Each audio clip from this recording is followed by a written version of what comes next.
Маданий байланыштарды чыңдоо, казак тилин, каада салттарын жана улуттук баалуулуктарын сактоо, тажрыйба алмашуу. Сеулдагы Хангук чет тилдер университеттеринде Азиядагы казакстандыктардын экинчи курултай өттү. Иш-чараны Казакстандын Кореядагы элчилиги, Мекендештер фонду жана Казак Номад Корея ассоциациясы уюштурду. Курултайга Азияда жашаган 200-гө жакын этникалык казак, анын ичинде Түштүк Корея, Малайзия, Жапония, Кытай жана Монголия катышты. Алгачкы күнү бул жерде конференция ошондой эле сынак болуп, анда казак тилинде оратордук өнөр боюнча Корей студенттери күч сынашты.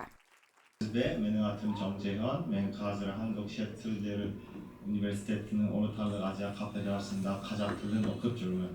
Катышуучулар жана коноктор бул жерде казак зергерчилигинин бай салттары, улуттук тамак-аштар жана белгилүү элдик ырлары менен таанышышты.